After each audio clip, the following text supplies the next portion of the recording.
Well, hello and welcome. My name is Don Osborne from Inforta, and this is another MCAT Club weekly meeting. Today, joining me on the call is none other than Jason Dinsmore from Organic Chemist on Call. Jason, how's it going, man? It's good, man. I'm glad to be here. I appreciate you giving me the opportunity to kind of come here and check this out, so thanks. Second. Here's confidence. You are asked a question. You're given answer choices. You eliminate 3 of the 4 answer choices.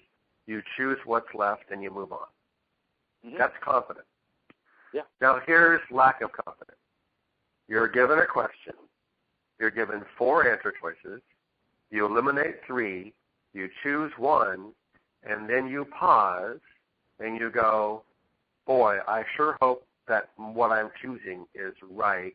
Let me go back and rework it and maybe second guess it.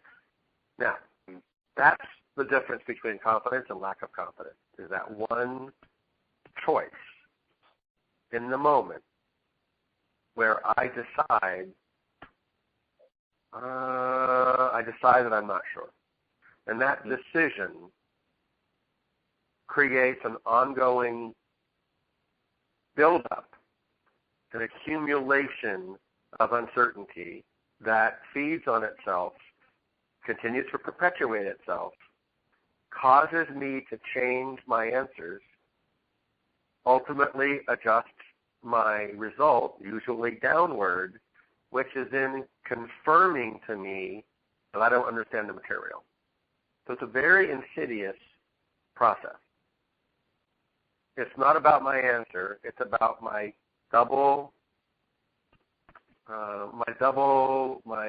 second guessing my answer, and the accumulation of second guessing my answer that then sets up a self-fulfilling prophecy that, see, I knew it. I'm going to be bad at organic chemistry because, I've been told that organic chemistry is so-and-so, and I have Professor Dinsmore, and I know that he's really hard, and this whole sort of momentum sort of builds up, and it all comes expressing out in this one moment of self-doubt. And that's, I think, universally true, basically on every topic. It doesn't necessarily have to be about a science topic, although it tends to show up there a lot. It also tends to show up a lot in literary criticism because of the nature of, having that independence of thought and trusting your independence of thought around a particular body of work. So in these areas, here's, for me, the big secret to gaining confidence. And the secret to gaining confidence is to live and die by your first choice. Yes. To live and die by your first choice. Okay, so that's the confidence piece I really wanted to make sure we talk about today. Yeah. Now, how can I make OChem harder for myself? Oh, yeah. So, I mean, essentially, I don't think I could have said it any more brilliantly. It's essentially just, it goes on. In terms of making it harder for yourself, it's what I've tended to see is that people, and it goes along what you're saying, it's an over-analysis, and it's going into a subject knowing that you think you already know how you're going to do. It's already, you have a preconceived notion about organic chemistry, and I know I'm going to fail it. And I see this over and over again. That's it.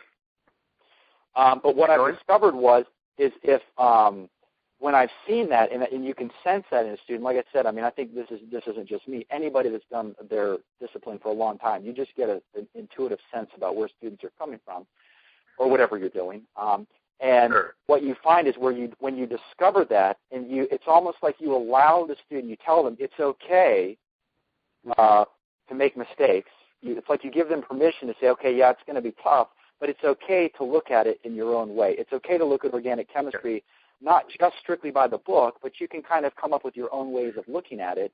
And that's why I always try to figure with students, well, what subjects do you like? How do you learn? Do you make rhymes? I mean, what is it that you like about the subject? And they'll tell me, say, well, use those same principles. And some people are like, you mean I can do that? Yeah, you're allowed to do that. I mean, you're paying for this education. You're allowed to do what you need to do, So getting over that hurdle and allow the students to give themselves permission to essentially attack a subject, what works best for them, not necessarily what somebody has already told them to do. You don't have to learn the material in the same way that you in the class. I mean, obviously the structure is nice, but if you want to jump ahead or you want to go back, that works, So just kind of giving the students permission.